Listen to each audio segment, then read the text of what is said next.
Hello everyone, क्या आपको पता है dissolution of a partnership firm में हम किस तरीके से जनरल एंट्री पास करते हैं रियलाइजेशन एक्सपेंस की? आइए देखते हैं।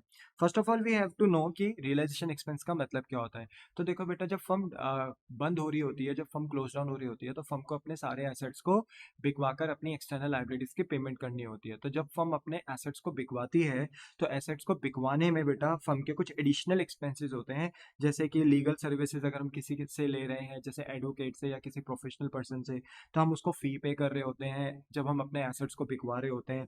या लेट बी सपोज अगर हम अपनी एसेट्स की नीलामी करा रहे हैं, ऑक्शन करा रहे हैं, तो उस टाइम कुछ खर्चे होते हैं, that is known as auction cost. या अगर हमने मान लो एसेट्स को बिकाने के लिए ब्रोकर अपॉइंट कर रखा है, बिचौलिया रखा है जो हमारे एसेट्स को बिकवाने में हेल्प कर रहे हैं, तो हम उसको कमीशन वगैरह दे रहे हैं, ये एक्सेट्रा। जो भी एसेट्स को बिकवाने में जो हमारी एडिशनल कॉस्ट इनकर्ड होती है, that is known as realization expense. इसको बेटा हम डिसोल्यूशन एक्सपेंस के नाम से भी जानते हैं और कॉस्ट ऑफ वाइंडिंग अप के नाम से भी जानते हैं। ठीक है। अब रियलाइजेशन एक्सपेंस का जो ट्रीटमेंट होता है ना बेटा, वो दो तरीके से होता है। या तो इस एक्सपेंस को पे करने की जिम्मेदारी फर्म की होती है, या इस एक्सपेंस को पे करने की जिम्मेदारी पार्टनर की होती है।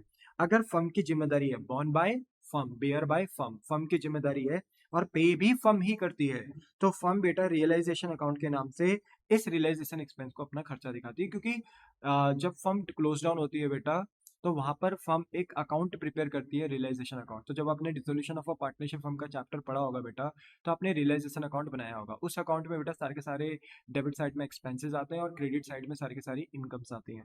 तो हम क्या करते हैं, क्योंकि ये फर्म की जिम्मेदारी है और फर्म ने ही पे किया, तो फर्म इसको अपना खर्चा दिखाती है रियलाइजेशन एक्सपेंस को। और खर्चा दिखाती है तो कहाँ दिखाती है? रियलाइजेशन अकाउंट में। तो ऑल एक्सपेंसेस आर डेबिटेड, तो रियलाइजेशन अकाउंट को डेबिट किया जाता है।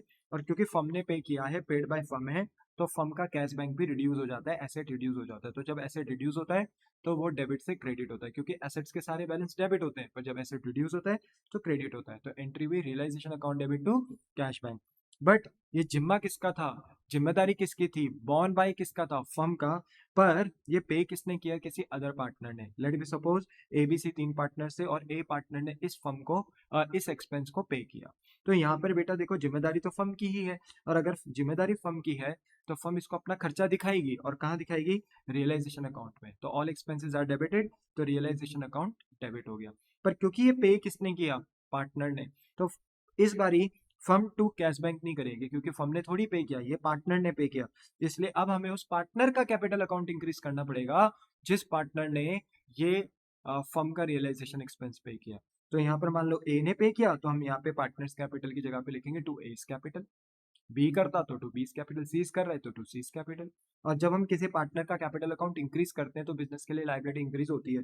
तो ऐसे में बेटा हम कैपिटल को क्रेडिट करते हैं, तो टू पार्टनर्स कैपिटल अकाउंट। बोलो, बात समझ में आ गई? हाँ। बट अगर ये जिम्मेदारी किसकी है? पार्टनर की जिम्मेदारी है। किसकी जिम्मेदारी है? पार्टनर की।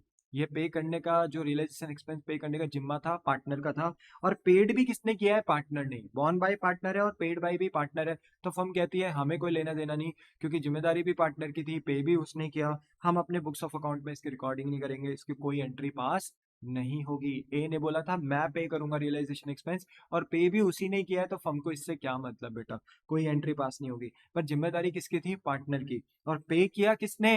फर्म ने। तो यहाँ पर मेरे बच्चे, फर्म बोलेगी कि हमारी जिम्मेदारी नहीं है जो हम रियलाइजेशन अकाउंट को डेबिट करें। देखो, फर्म की जिम्मेदारी थी, अगर फर्म पे कर रही है तो भी रियलाइजेशन अकाउंट को डेबिट कर रही है, और पार्टनर भी पे कर रहा है तो भी फर्म रियलाइजेशन अकाउंट को डेबिट कर रही है, क्योंकि जिम्मेदारी तो अल्टीमेटली फर्म की थी ना। पर यहाँ पर तो जिम्मेदारी किसकी है? पार्टनर की। और पे कौन कर रहा है? फर्म। तो फर्म कहेगी हमारी जिम्मेदारी नहीं है, हम रियलाइजेशन अकाउंट को डेबिट नहीं करेंगे। ठीक है, पे हमने किया है, पर जिम्मेदारी पार्टनर तुम्हारी थी, लेट बी सपोज ए पार्टनर की। तो हम ए पार्टनर्स का कैपिटल अकाउंट रिड्यूस कर देंगे। और ऑब्वियसली बात है, जब हम पार्टनर्स का कैपिटल अकाउंट रिड्यूस करेंगे, तो कैपिटल बिजनेस के लिए लायबिलिटी होती है, तो लायबिलिटी रिड्यूस हो रही है, क्योंकि हम उस पार्टनर का कैपिटल अकाउंट रिड्यूस कर रहे हैं। तो पार्टनर्स कैपिटल अकाउंट डेबिट, और कैश बैंक करके फर्म क्या कर देगी? ये रियलाइजेशन एक्सपेंस पे कर देगी। तो देखो, फर्म ने पे किया, तो फर्म का कैश बैंक रिड्यूस तो हुआ, पर बदले में फर्म ने उस पार्टनर्स का कैपिटल अकाउंट रिड्यूस कर दिया, जिस पार्टनर को ये जिम्मेदारी दी गई थी कि भाई आप क्या पे करोगे? Realisation expense. ठीक है, हमने उसका कैपिटल अकाउंट रिड्यूस कर दिया। तो एंट्री बनी partners capital account debit to cash bank. But जिम्मेदारी थी किसी एक पार्टनर की बट पे किया किसी दूसरे पार्टनर ने, ऐसा भी हो सकता है। तो यहाँ पर ना बेटा देखो, जिम्मेदारी जिस पार्टनर की थी, लेट मी सपोज ए पार्टनर की जिम्मेदारी थी और पेड बाय किया है अदर पार्टनर ने, लेट मी सपोज बी ने पे किया है बी पार्टनर ने। तो हम क्या करेंगे, ए पार्टनर्स का कैपिटल अकाउंट घटा देंगे क्योंकि जिम्मेदारी उसकी थी बट उसने पे नहीं किया, तो हम उसकी कैपिटल डेबिट करेंगे। और जिस पार्टनर ने पे किया, जिसकी जिम्मेदारी भी नहीं थी, अगर किसी दूसरे पार्टनर ने उसको पे किया है, तो हम उस दूसरे पार्टनर का कैपिटल अकाउंट इंक्रीज कर देंगे, यानी क्रेडिट कर देंगे।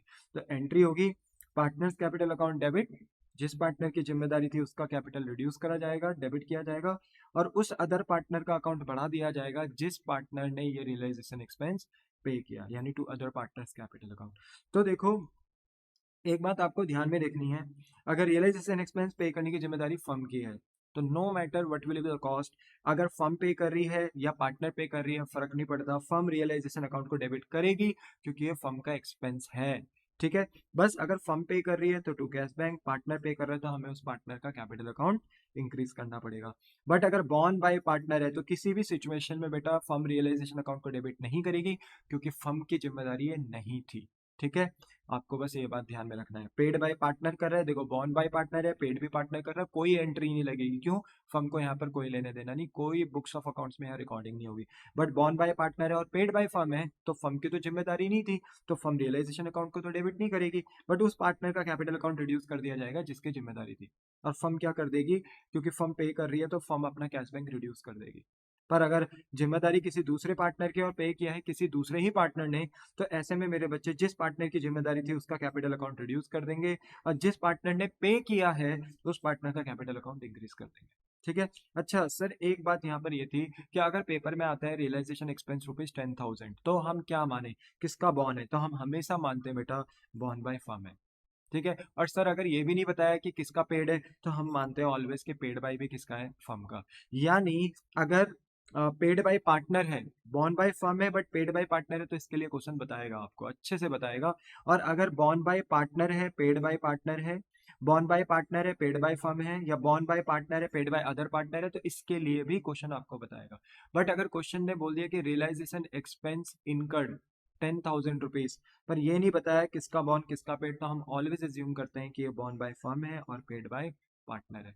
अगर क्वेश्चन में ये भी लिख दिया कि realization expense paid by partner A ₹10,000, तो पेड बाय पार्टनर तो बता दिया पर बॉन्ड नहीं बताया किसका बॉन्ड है, तो भी हम मानते हैं कि ये बॉन्ड बाय फर्म ही है। यानी तुमने कुछ नहीं बोला गया होगा ना, तो हम फर्म के ठीकरे यानी फर्म के सर पे डाल देते हैं ये।